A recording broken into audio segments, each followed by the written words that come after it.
Kevin Williams and Bob Batters here from the Shore Sports Network, getting you set for Week 3 of the Shore Conference High School football season. And Bob, on paper, this is one there's not a whole bunch of big-time matchups and only one involving two teams in your top 10. That's right. Not a huge week compared to the last couple, but still some important games on the horizon.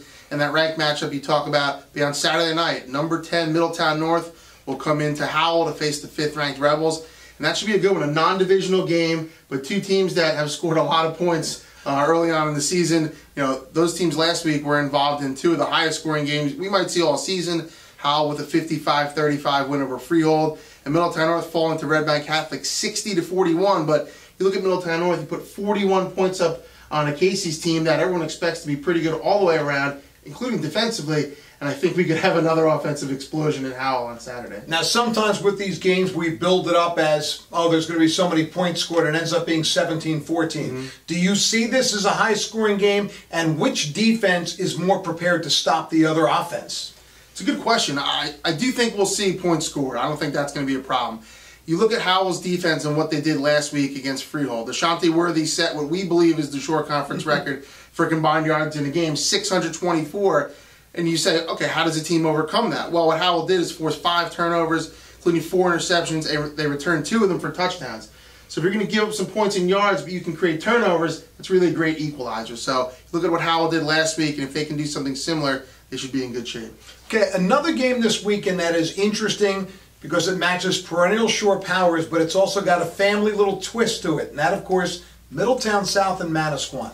Yeah, that's a big one at the Swamp on Friday night. And that family dynamic you spoke of, Kevin. We have Middletown South head coach Steve Antonucci, and you have Manasquan quarterback Tommy Antonucci.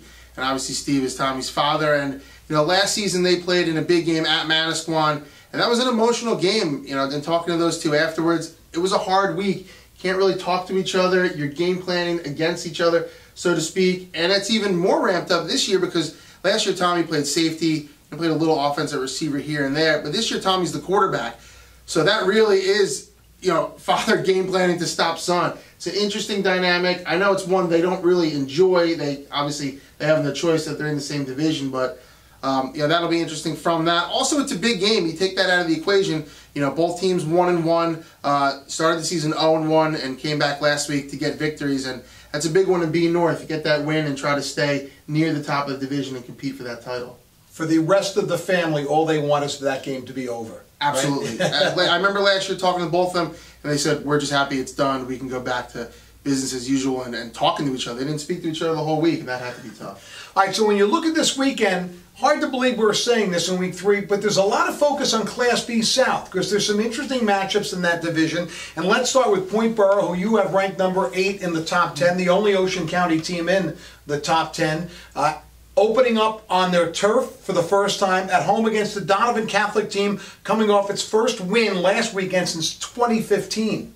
I know, that's an interesting one in B South, and you're right, there are some big games. We talked about that on our radio show yesterday, and you know, in B South, it's Point Borough and everyone else. At least from my perspective, I know we've agreed on that a little bit. Donovan Catholic, to me, is still a great unknown. I mean, they're so young. Yeah, you have the new dynamic in there with Dan Curcione and the rest of the coaching staff. They're going to get better each week. I think we're going to see Donovan Catholic really evolve on a week-to-week basis. But Point Borough, that win over Lacey, the Panthers looked excellent. 27-0 shutout. Offensively, they did their thing. James Farrar ran for 150 yards, threw a touchdown pass. You know, they looked as we expected offensively. Defensively, they were even more impressive, I thought. Only allowed around 100 yards total, about 22 on the ground to a Lacey team that's really going to try to establish the run and pound the ball out of their multiple eyes. So that's a tall order for Donovan Catholic. Even on a neutral field, you talk about going in, opening up that turf field over there. That place is going to be fired up. So you got to imagine Point Borough is the huge favorite there. But it's B South, so you really never know what's going to happen. And you have youth against experience. Donovan Catholic with just 6 seniors on the roster, and Point Borough, when you go down, their top players are seniors and seasoned vets. So that could be another factor. That could be a factor. So how about this one? Undefeated Barnegat visits undefeated Manchester. And that's another one in B South. And that's a separation game. You look at the records. Both teams coming in at 2-0. A little bit of a surprise for both teams. But again, it's B South, so it's not too much of a surprise.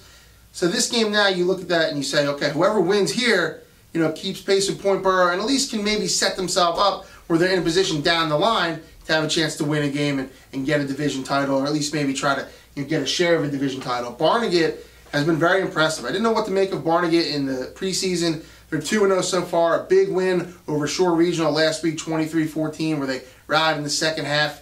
They've been really good on defense. Yeah. You know, Sean Morris at defensive end and also at tight end has been great. Levin Musawa had a huge game.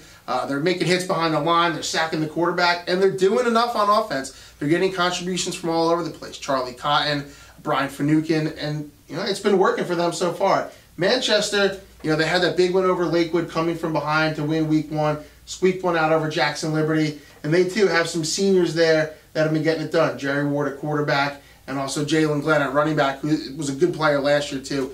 We knew about him coming in. So that's a good one. So whoever wins that game, certainly in a better position at 3-0.